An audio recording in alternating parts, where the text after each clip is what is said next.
All right. Good morning or good afternoon, wherever you are in the country. Welcome to another exciting and informative webinar brought to you by Solv Health in partnership with Cowork Health. Here with me today is Dusty Schroeder, the co-founder of Cowork Health. Dusty Schroeder's long career in the healthcare technology industry started in 2007 at DocuTap. As their VP of Marketing, Dusty served as a valuable resource for the urgent care industry, leading the creation of resources such as the Urgent Care Quarterly, the Urgent Care Minute newsletter, and the operational ebooks for clinic operators. Through his work with thousands of clinics, a need for improvements in the occupational medicine space was identified. After leaving DocuTap, he co-founded Cowork Health to help clinics manage and grow their OcMed businesses. Cowork Health changes paper processes to electronic, automates repetitive tasks, and provides a modern platform to collaborate and delight EPS customers. Dusty, thank you so much for being here and sharing your wisdom with us. Awesome. Thanks, April. A topic that we love to talk about, obviously. So thanks for collaborating with us. Awesome. And again, I am April Gillam, Head of Industry Relations here at Solv and the former Chief Operating Officer of Urgent Care for Kids. My passion on and off the front lines of healthcare is to be instrumental in the development of scaling processes, people, and business development execution. I'm also proud to serve on the Urgent Care Association's Diversity, Equity, and Inclusion Commission. Let's quickly walk through our agenda that we put together today before we dive into our industry trends and data. All right, so we are going to go again through those data and trends. There's some really interesting things happening in the OcMed space right now. A lot of interest in publishing white papers and case studies right now. We will go into 3 key strategies to streamline OcMed and the tactics that are nested underneath them. We will also go through a really awesome case study, and then we'll wrap up with some benefits and a live Q&A that we're excited to go through because we've already gotten some valuable questions straight to our inboxes about OcMed services and expanding OcMed services. All right. So there's often some confusion about OcMed terms. And so we wanted to start there to set context before we go into our data and trends. Occupational health and occupational medicine are often used interchangeably frequently, although I understand that they are in fact distinct in their definitions. Dusty, I'd love for you to walk us through the terms that are used for workforce medicine and what they really mean. Yeah, so this is probably going to be 101 for a lot of people on the call, but it's good to level set. I told April too, if you see my sparkles, that's just my sun coming through. We don't get sun up here very often, but we are today. So these are used interchangeably, like April said, and even like we've been on calls or halfway through the call, we were saying OcMed this whole time, and they were actually talking about workers' comp. But generally speaking, when people say occupational health, they're using the big umbrella for that. They're talking about, it does include OcMed, it does include workers' comp, but it also includes these employee initiatives that the company does themselves around mental health, physical health, all those things. So that's kind of the big umbrella, occupational health, at least from what we've seen. Occupational medicine, again, while used interchangeably, oftentimes this refers to that preventative type services like pre-employment drug screenings and physicals and things like that. This will often be referred to as employer paid services, or EPS as well. And then finally, workers' compensation. Again, typically this is when a person, an employee, gets injured at the job and then gets treated at the clinic. This is when insurers and payers get pulled in typically, and the reimbursement for it gets a little bit more complex, where the payer might pay for some of it, the company might pay for some of it, or one of those might pay for all of it. Awesome. Thank you for setting that context. Before we dive into data and trends, I'd love for you to share with us a story that you shared with me last week about employer partnership. I was blown away by the revenue potential and capability to negotiate directly with the employer. I have also been in employer relationships, mainly with school districts and honestly the NCAA and some universities. So I'd love for you to share with our audience the story that you shared with me last week about employer partnership and the potential there. Yeah, you bet. And so I was talking to a bunch of different clients leading up to this and trying to get their insight. And these are people that live OcMed, they love OcMed, but there was a recurring theme that I heard over and over of why they loved it. And it's because they felt like they had more control over owning the service line, owning the relationships, owning the growth and how you can grow that business. And then even owning the reimbursement and the negotiation, because you're doing that with employers versus payers. Or with, patient visits, you don't really have that control. You're kind of dealing with the whim of the payers there. But anyway, so one example that this person gave me is they actually they got an agreement with the state where if an employee missed a certain amount of days, they actually had to go to a clinic, be seen. And this ended up being like a form that the clinic had to fill out. It took them like 6 minutes. I think they timed it. So they knew that. It took them 6 minutes to fill this out. And they got $150 flat every time this happened. And so they got great reimbursement. It took them very little effort and time. And then if the employee ended up actually being sick or injured, that just turned into a larger visit with, more reimbursement potential. Awesome. I can't wait to talk about that more, because in a world where RVU rates have decreased, we're encountering a lot of payer challenges. Being able to negotiate directly with an employer and then have encounters like that don't take a lot of time, but you are also getting compensated very well is very meaningful for urgent cares. We'll talk about this a little bit more in our coming slides, but also the opportunity to negotiate with employers and have reoccurring revenue on a monthly basis is also really critical for urgent cares coming into the seasonality of the summer months, where there's what I call a summertime slump. It's very critical for urgent cares to look at this as a strategic decision to keep their businesses afloat during volatile volume times. So let's take a look at some of the current data and trends that are affecting the occupational medicine business. All right, so we have a lot of things going on right now with providers in occupational medicine, and I want to give a preference here. Interestingly, I want to call out that there have been 3 or 4 resources that have published white papers with a 5-year market growth projection recently, all with different compound annual growth rates on their projections. So on some of these, we've actually put a range rather than an exact stat, because there have been so many white papers that have come out recently. But first and foremost, I want to go over the urgent cares that are offering occupational medicine that has been published by our trade association, the Urgent Care Association. So according to the UCA, 79.2% of urgent care centers are offering occupational medicine services. And we'll get to all of the services that are offered, but that actually has dropped since 2019. It's dropped by 4%. And anecdotally, that qualifies with what I've been hearing in the industry. I've talked to at least 3 operators that are getting out of occupational medicine. And the reason they're getting out is because of the lift and the challenges that they are experiencing in billing and collecting, which I'm excited to dive in more, because we can really alleviate those challenges for you throughout the strategic sessions that we're going to talk about today. And then in the occupational medicine market growth, there's actually going to be a lot of growth in this space. And conservatively, we are seeing a compound annual growth rate of 1.3%, but at the high end, and what we're seeing in these white papers, it's 17% from 2022 to 2028. So based on what we're seeing in these white papers, it's projected to reach a 16.67 billion growth by 2028, and from 15.21 billion in 2021.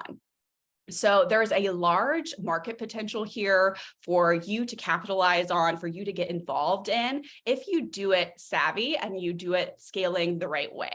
What are the primary drivers of occupational medicine? So the primary drivers of acute OCMED services in the United States are work-related hearing loss due to noise, back pain, asbestosis, and work-induced stress. The work-induced stress, what I was seeing in the research is work-induced stress has increased a lot from 2020, and that makes a lot of sense. We see that in our space, but working from home, honestly, not seeing people with legs, not interacting interacting with people has affected the work-related stress. Having to deal with the challenges of staffing turnover, low staffing, interacting with other humans who are also stressed increases our own stress. So those are primary drivers of occupational medicine. And we also know that more and more of our urgent care players are getting involved in mental and behavioral health. So that feeds well into this occupational medicine space. Also, the U.S. leaders in occupational medicine, this is not going to surprise you if you've worked in the urgent care space for a long time, you're going to recognize these names. The leading urgent cares which offer occupational medicine are Concentra, which you probably know well, and HCA Healthcare. Concentra owns about 10% market share in the U.S., which is the largest in the country. They are very well known for occupational medicine services and very well trusted in the occupational medicine space. So what's happening with consumers or health workers in occupational medicine? So there have been a lot of jobs created recently. 11.2 million jobs were created in the previous 2 years, according to Forbes. So a lot of those jobs that were created are either still open or they have actually had some volatility in them, which we'll talk about in just a second. So according to the Bureau of Labor Statistics, there were 2.6 million non-fatal workplace injuries in 2021. The 2022 stats have not come out quite yet. And actually that number was down just slightly from 2020, and it had to do with more people working from home. And then with workplace mental health, 94% of workers feel like their job is stressful. 25% feel like screaming or yelling because their job is stressful. And when you get to that point, that critical place, you do need more support. And that's where, we have the resources and urgent cares to really show up for them and to, treat that mental health crisis acutely, maybe not chronically, but again, in an episodic way, and help refer them out to more treatment later. And then also there has been a lot of fluidity in our job market. In 2022, the voluntary quit rates were at 2.7%, peaking at 3.2%, and the turnover rate was at 3.8%, peaking at 4.2%. Hiring rates stayed steady at 4.5%, but if you compound all this math with the jobs created, that's a lot of fluidity in the market and a lot of opportunity for urgent cares to show up for this fluidity in their local communities.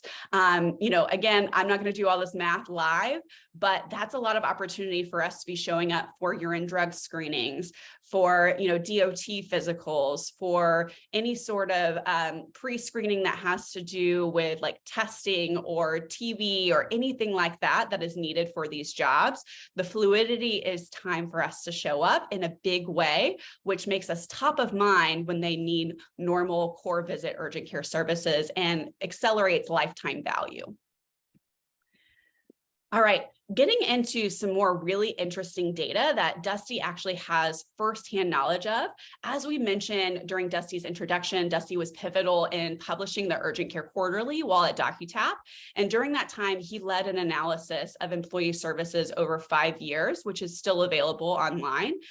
There's actually been no other studies this comprehensive that we've encountered leading up to this webinar since 2017. So we're going to take a peek at this because it's very interesting data. So Dusty, can you talk to us a little bit more about the traditional challenges faced by urgent cares in billing and collecting for occupational medicine? And what are we seeing in this table and how should we interpret the data? Yeah, so like April said, this is still available online and this is the best data there is. There's great analysts at DocuTap who are doing this. There's still great analysts there. And what makes it so great is this is discrete data.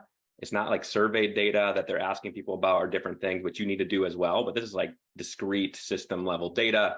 That's great. I would honestly love to see updated data on this. I think it'd be powerful to show that. But so in the chart that we're looking at right here, you can kind of see between that 5-year period between 2013 and 2017, at that time, urgent care visits remained relatively steady at that point. But at the same time, and while it seemed like a small number, from 2013 to 2017, the number of visits per day for OcMed actually did nearly double. And so while it was a small number, that number was percentage-wise growing faster than most other places. And we were seeing that keep going at the time. Obviously, the last few years have thrown a little wrench in it. So all these numbers are a little bit of an anomaly at this point if they were to do a new report in the last few years, but I still think it'd be fun to see there.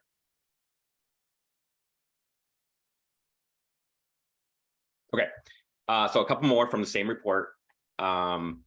This is breaking down cohorts of clinics that did some form of OCMED. And like April said, the UCA found that around 79% of clinics do some form of OCMED. I believe at the time, the number that DocuTet found was similar as well. So of those, like 80% of clinics that do some form of OCMED, just under half, 44% of those clinics measured had more than 10% of their visit volume made up of employer paid services.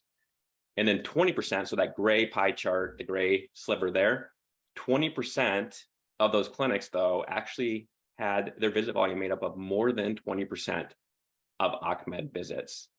So interesting, it'd be interesting to see kind of where that lies now.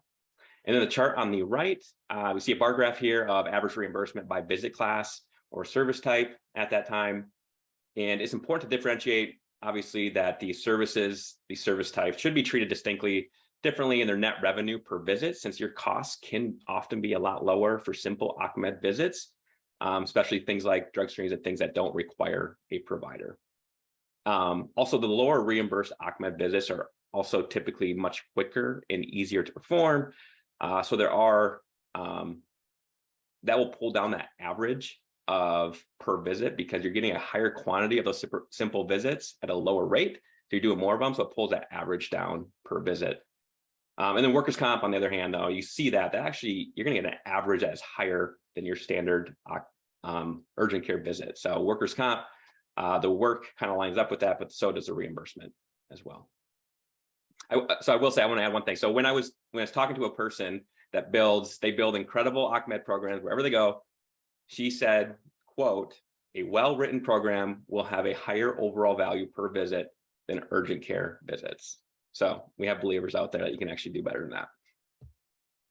Awesome. I love to hear that. And, anecdotally for me, when I first got into the business of urgent care and, we only had a few clinics, we made the mistake of jumbling all of our visit and service types together. And it really affected our net revenue per visit reporting structure. And when we got more savvy and we broke our service lines out and we really understood, how they were fundamentally different in their net revenue per visit, it really gave us a better sight line of attributing costs, of attributing staffing costs, of attributing supply costs.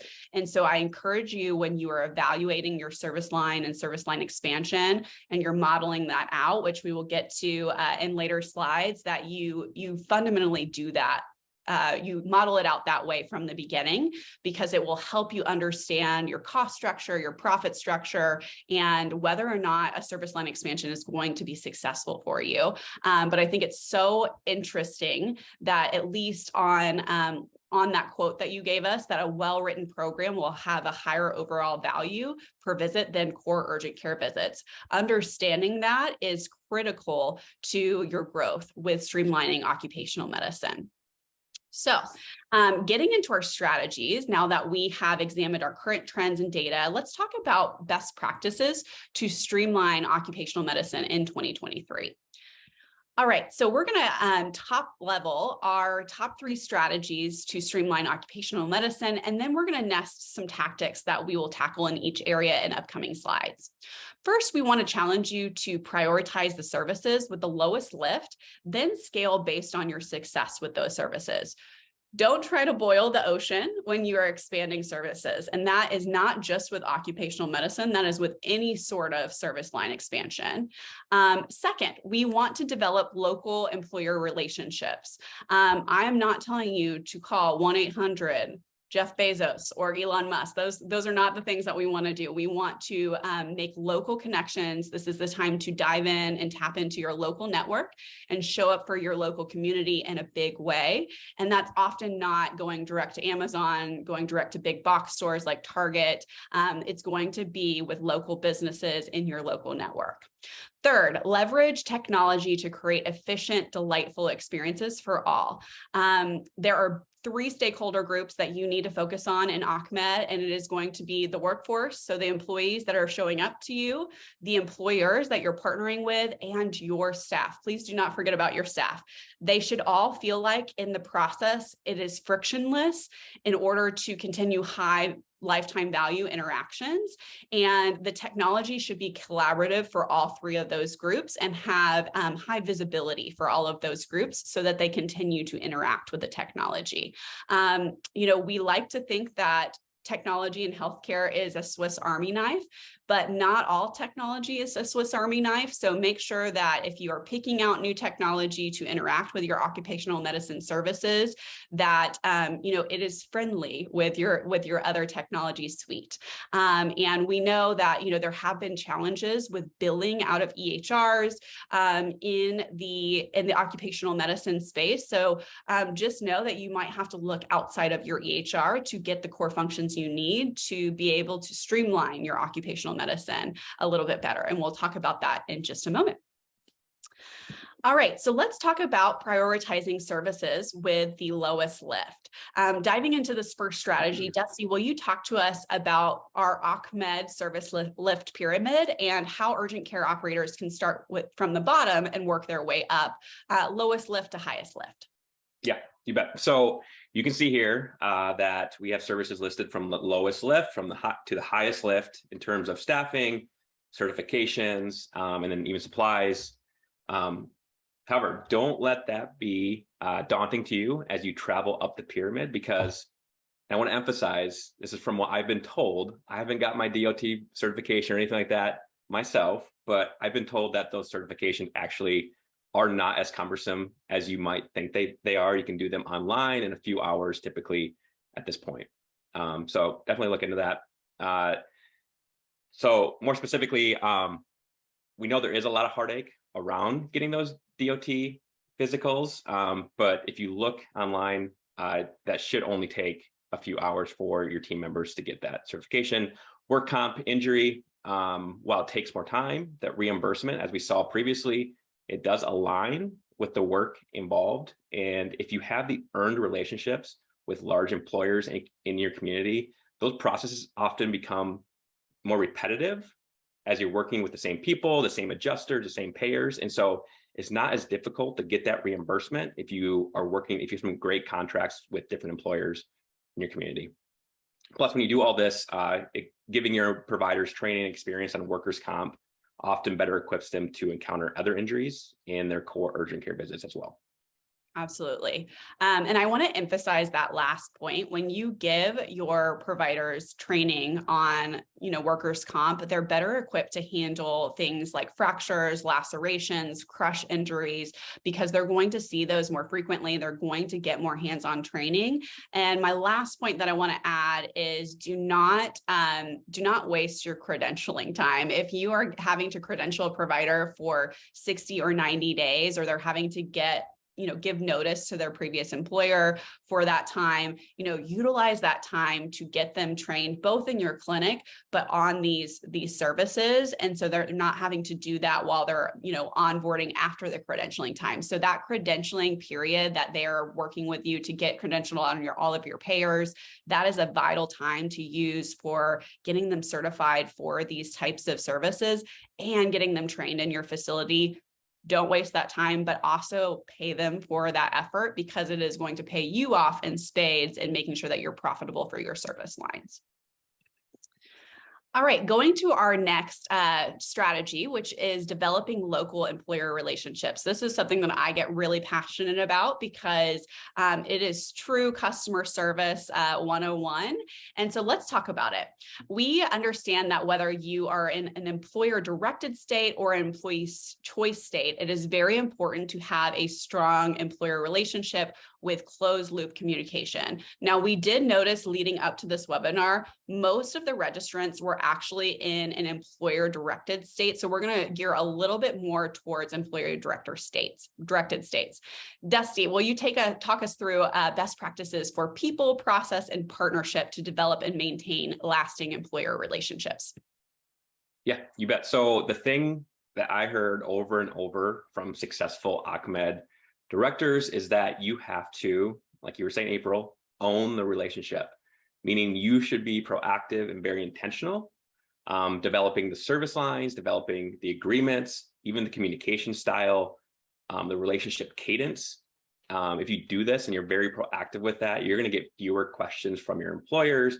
You'll have their trust, and your revenue will typically grow with that and then become more consistent over time. So let's kind of step through each one of these. People first, we all know finding really good people is very important, but specifically as you're building and growing your ACMED program, just assigning someone in your business to develop and maintain relationship with partners is really important. And then as you grow that program, that role might become isolated where they're not doing multiple things anymore. It's like, no, you own this part of the business, you own these relationships. And then as you keep growing, you might even carve out other things, like you might carve out the ACMED billing from your other billing, because it is different. You might pull in people to actually just sell these services in the community, and that's all they're doing is trying to grow the business. You might bring on dedicated customer service people that are helping people after the visits, constantly making sure they're happy and satisfied, and maybe even growing those contracts further. But to do all those things, you need really good people and dedicated people doing those things. Okay, processes.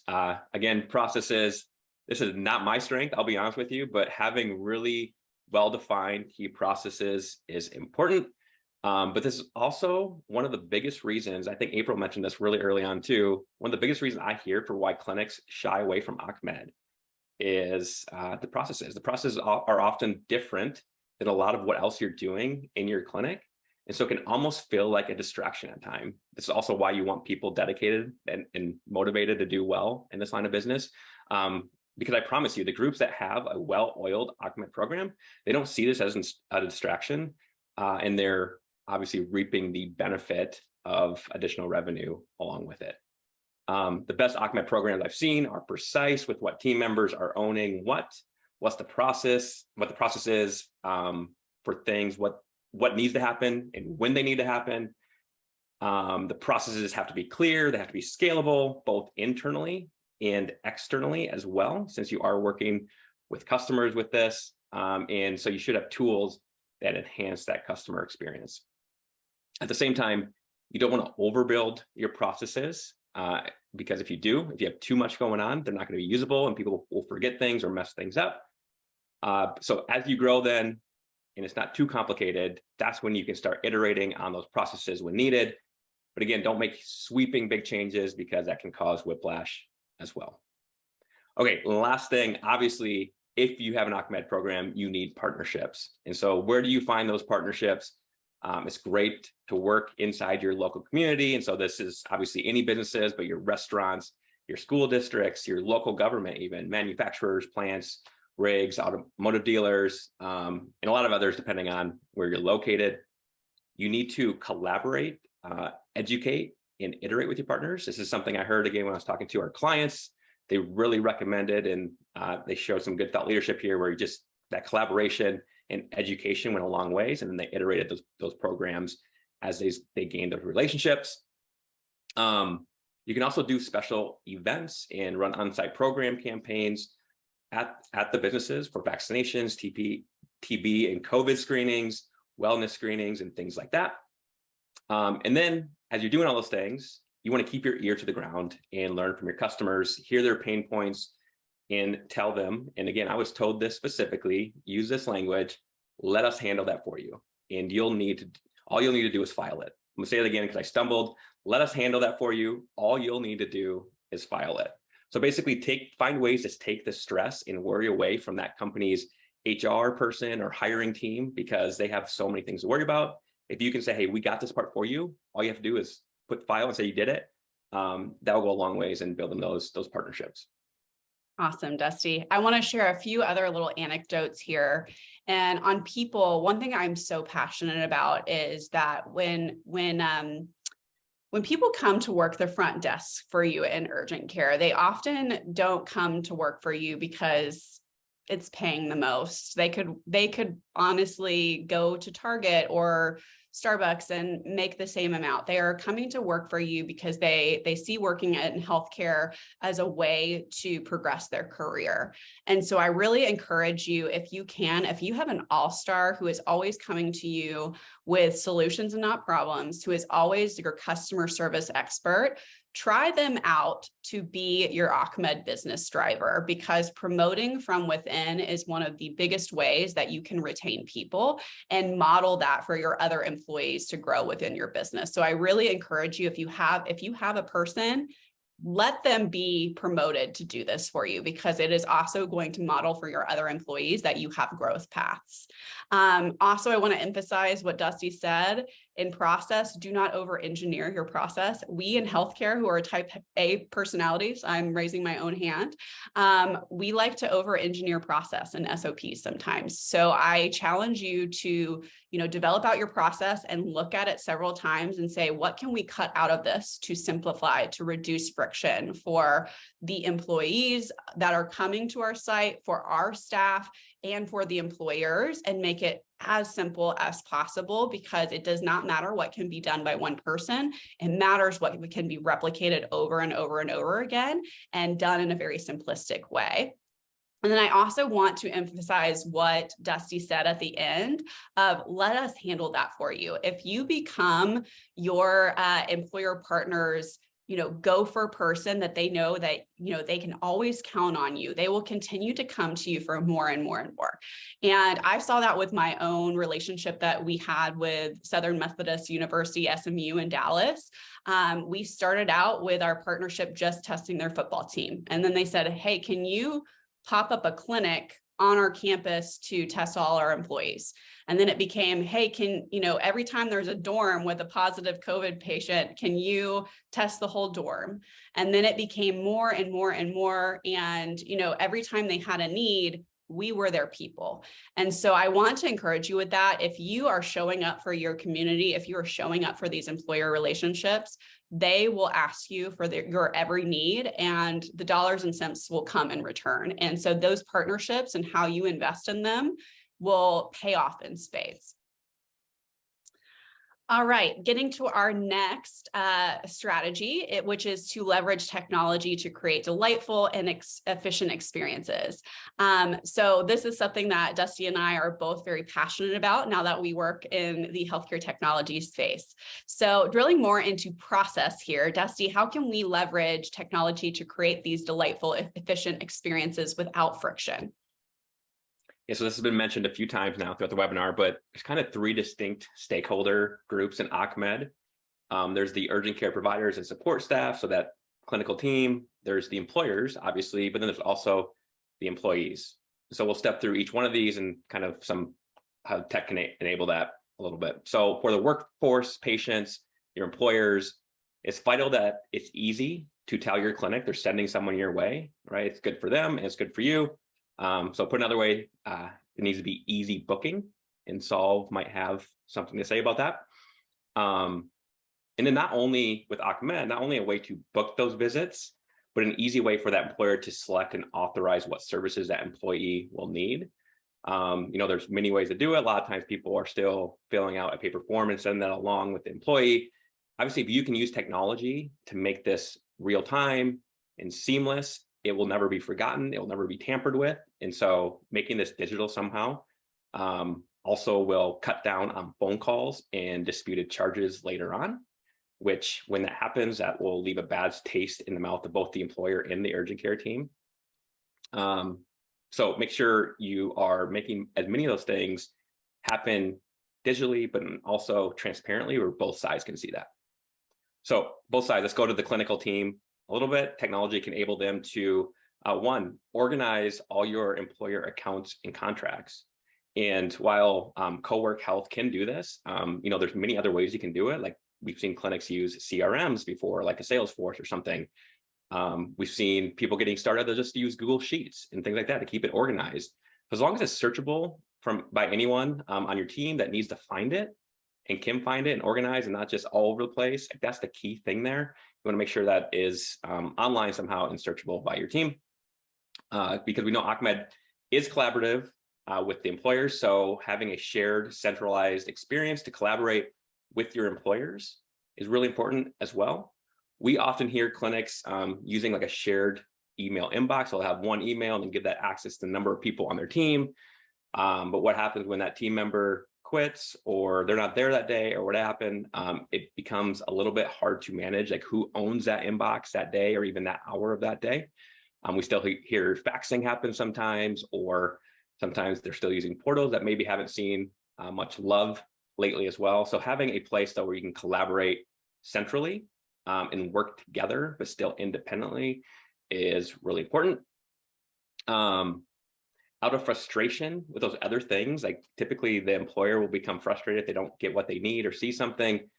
A lot of times the clinic will end up emailing things that should not be emailed, right? It has PHI in it. And so it's a HIPAA no. And so making sure you have tools that everybody is willing to use and will use is really important. Otherwise, you can put yourself in a little bit of harm's way if you don't.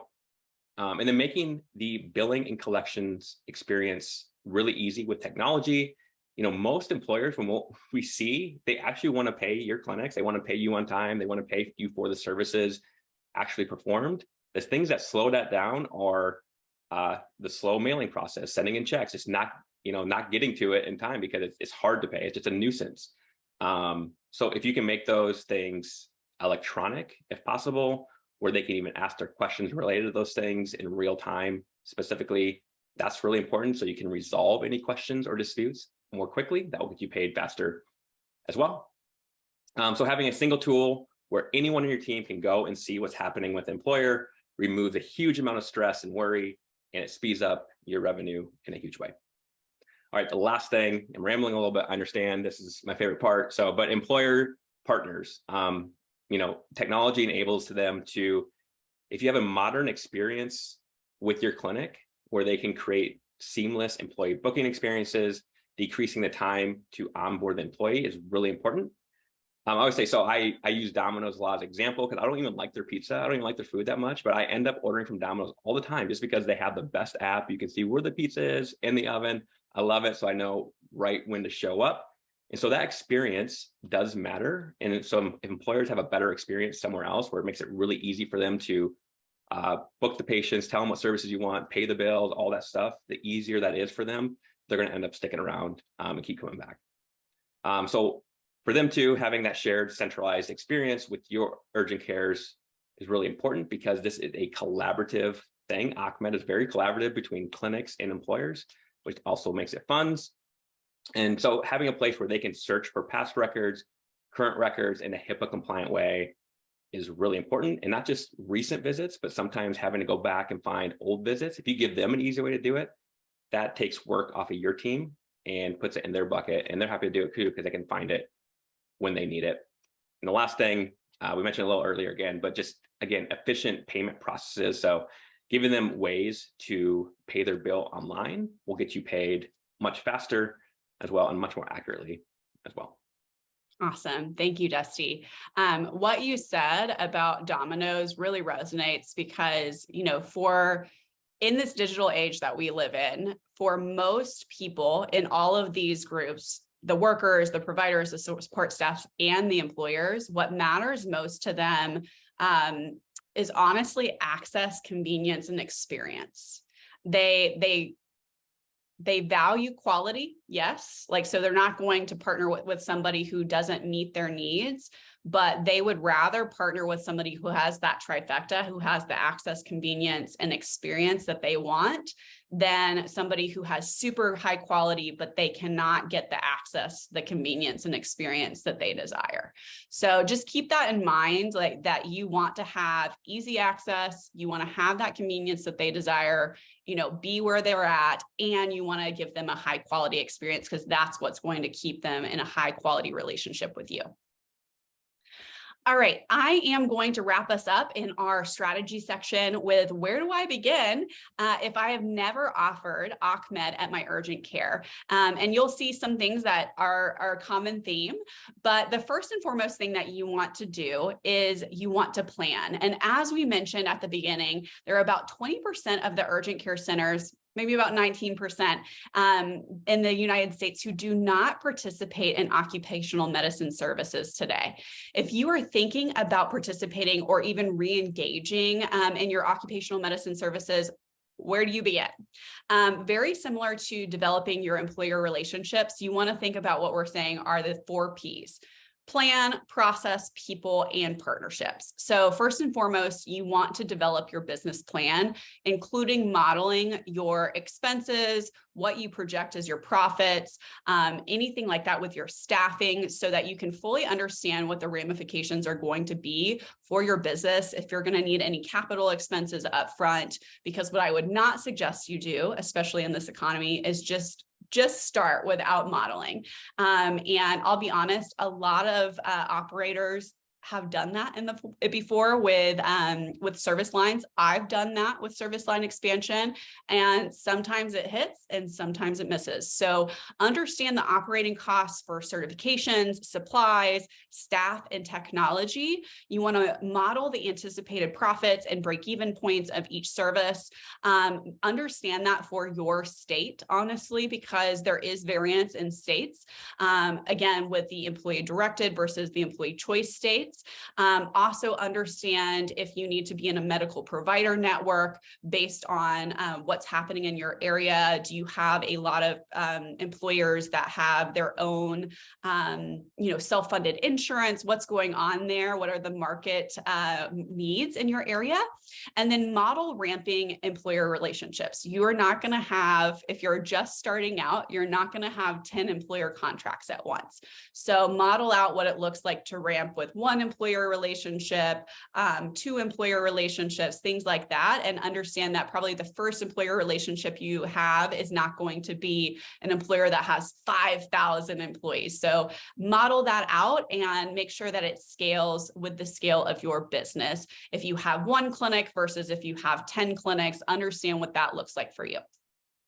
So for process, you want to map out your process. And again, it needs to be an MVP process. So minimum viable product or minimum viable process, and map that process that aligns with your business plan and acquire tools that set your stakeholders up for success, and stakeholders being the workers, the staff in your clinic, and the employers. And then iterate on that process when necessary and avoid unnecessary steps. You want to make sure that it's simple and it can be understood by all. Like we've said multiple times, appoint the right people, appoint the right driver of your occupational medicine service line to fast track your success. That person should both be seeking out new business and ways to grow within your existing employer partnerships. So see that as 2 separate things. You're developing new business and you're growing what you already have, and you should also model that out in your plan. And then with your partnerships, you should nurture them and grow them. So grow your partnerships by anticipating their needs and delighting them with proactive communication. And you should have basically a customer happy path. So what does that look like to continue to grow them after you sign them? So you'll want to create regular collaboration and strategic planning sessions to manage their success throughout their life cycle.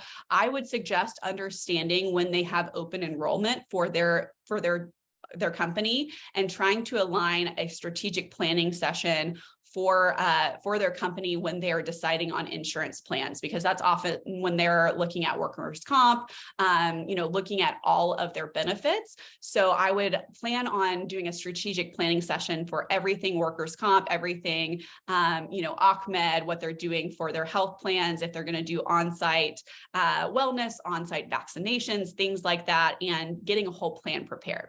My last thing that I want to say here is come to your partners with a menu of services that you can offer them.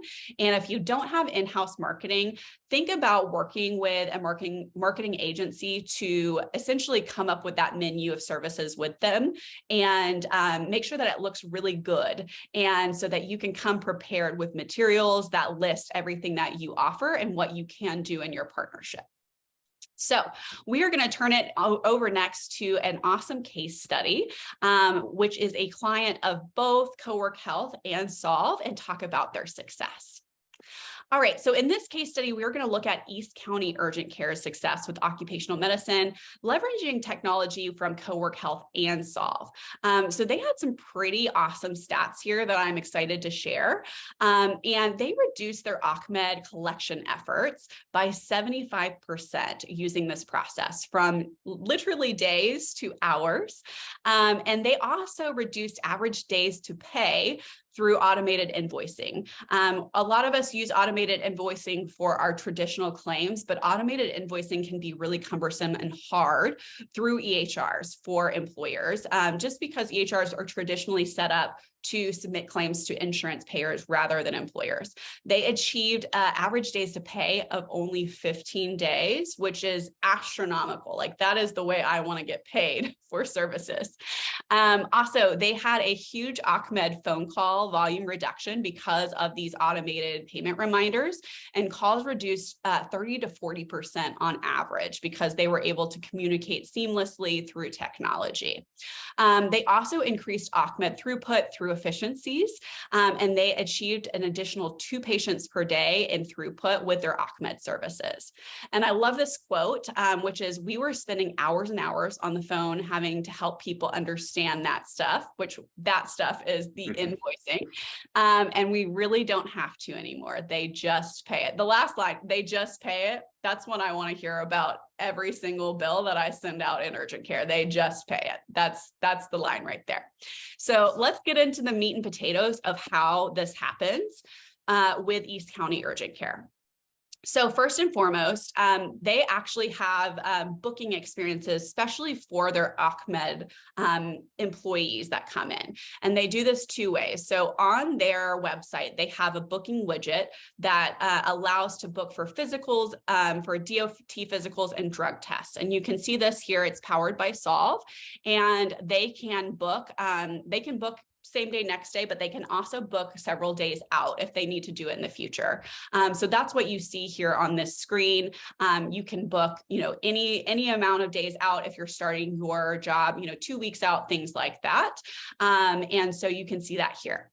Also, you can book at East County Urgent Care for work injuries as well, which take a little bit more time, of course, like we talked about. And so you can see that you can book those as well as an office visit, or even as a virtual visit to get triaged for that work injury.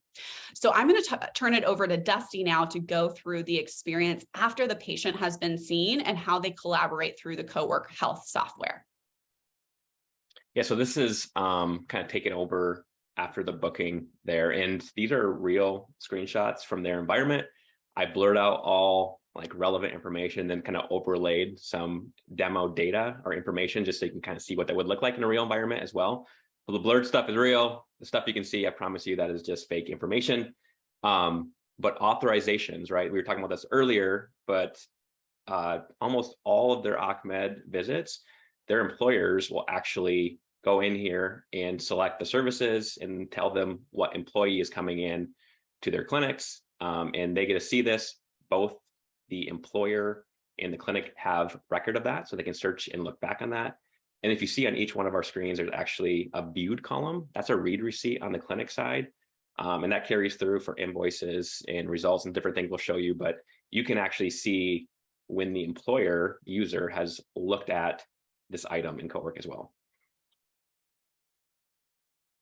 After authorizations, let's go to the next one here.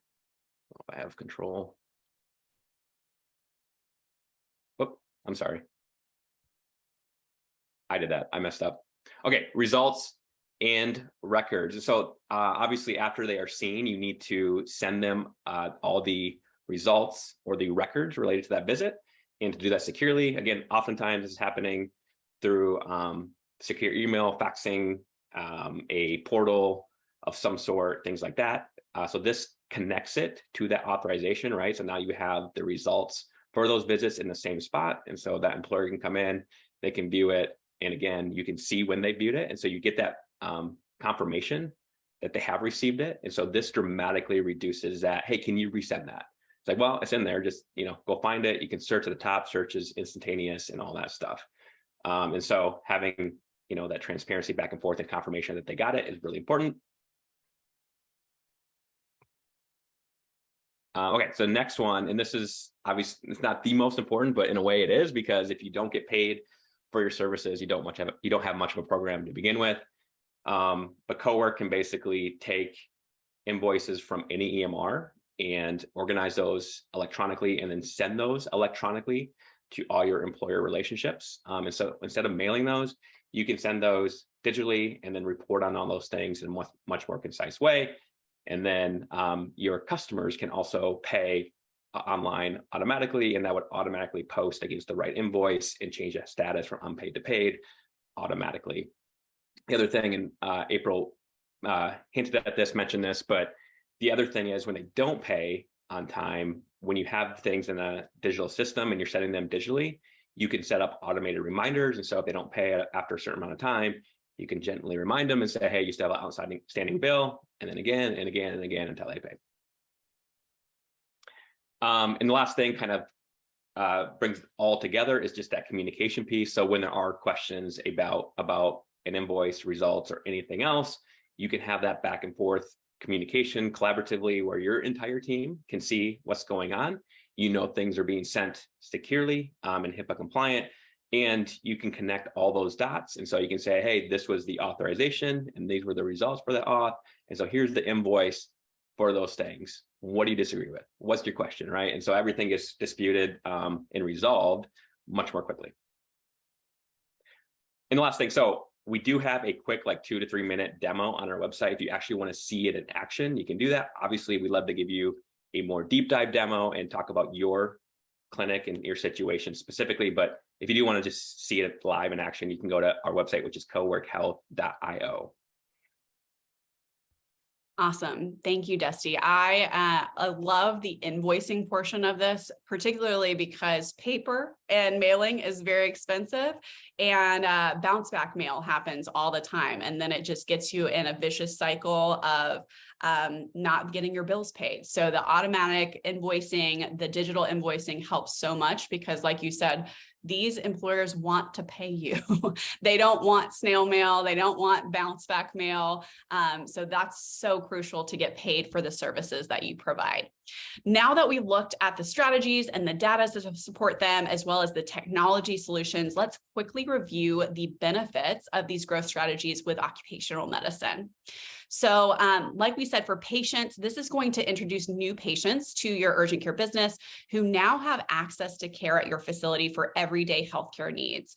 And it's going to increase access and visit frequency. So when workforce patients come to your facility for a drug screening or for a DOT physical or for even a workers' comp injury, they're going to get introduced to your facility in honestly a delightful way. And so when they need urgent care services later on for their family, when they get the flu or COVID, or honestly, they have a strange rash, you're going to be top of mind for them. And they're going to have a flywheel effect of being a high lifetime value patient.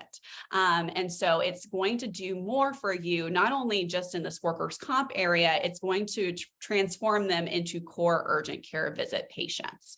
And then for your healthcare workers, this is going to increase efficiency, productivity, and the ability to provide access to care to more patients in their local community.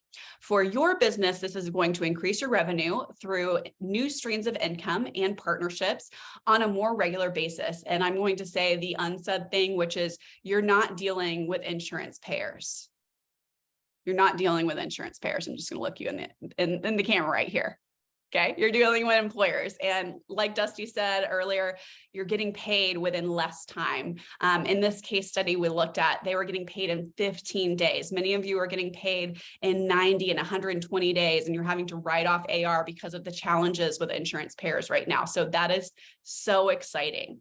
And then for public health, a healthy workforce is a thriving workforce, and a thriving workforce enables a thriving economy. We are in a lot of economic challenges right now, and this to me is one of the other really exciting things for us as an urgent care community to show up for our local communities and help enable a thriving workforce, which also enables a thriving economy. So before we turn it over to our Q&A, which I already see things in the chat for our Q&A, I'm going to invite you to register for our next webinar, which is our third in our series of Fireproof Your Finances. We're going to look at expanding your provider skills to expand your urgent care.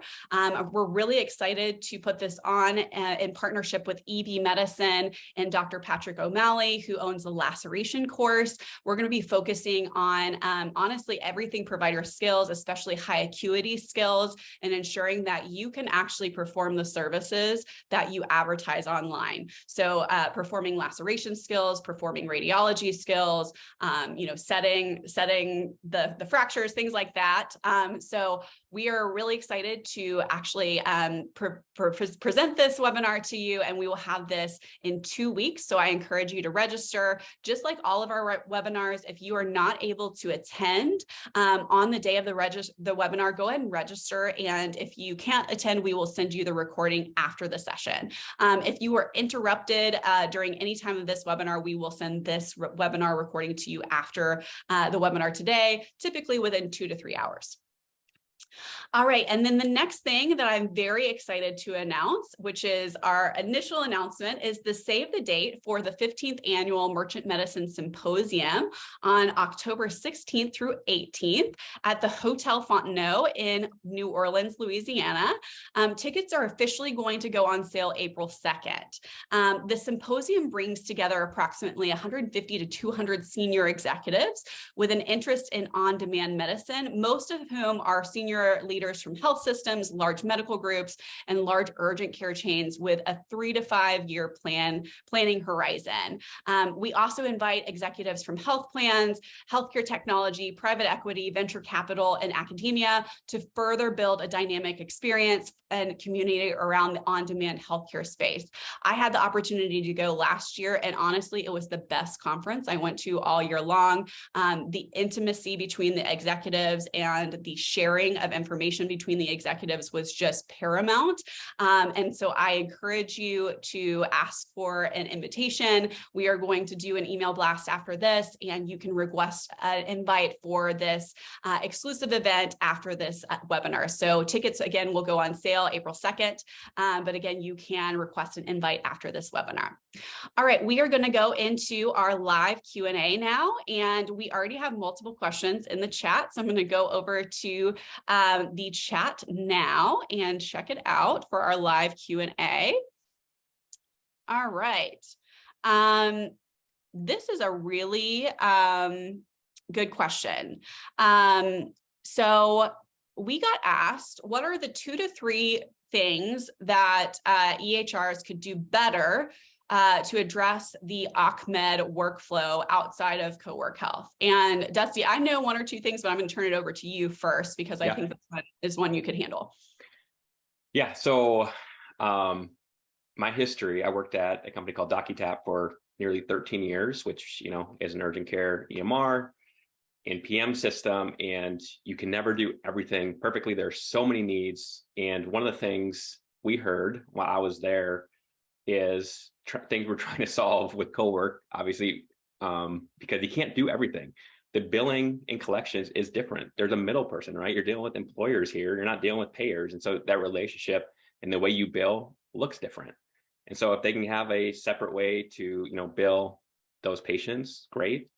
If there's like a CRM component to doing OCMED programs as well, which again is not an EMR specialty, nor should it be, but like if there's a way to creatively do that and make it so you can communicate and track activity and all that stuff, it's all these little ancillary things that's hard to bubble up as a priority as an EMR company. I speak from experience, like very specifically. It's like, do we want to do that? Like that's, like I said, it's 20% of somebody's business at most. Or do we want to concentrate on this 80% and make that just incredible? And so all the EMR companies are having to prioritize what's important for the core business, which makes complete sense. But if you had all the resources in the world and all the time in the world, there's probably a few places I'd start. Yeah, I would agree with that answer. Yeah, I think that my only other add to that is, if there was a way to separate better in the back end of an EHR in the PM,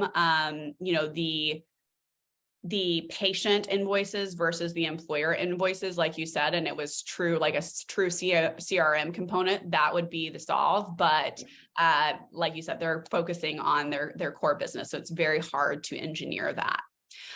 We got another question, which is how easy or hard is it to be on most MPNs, which is a medical provider network, in order to accept OCMED patients?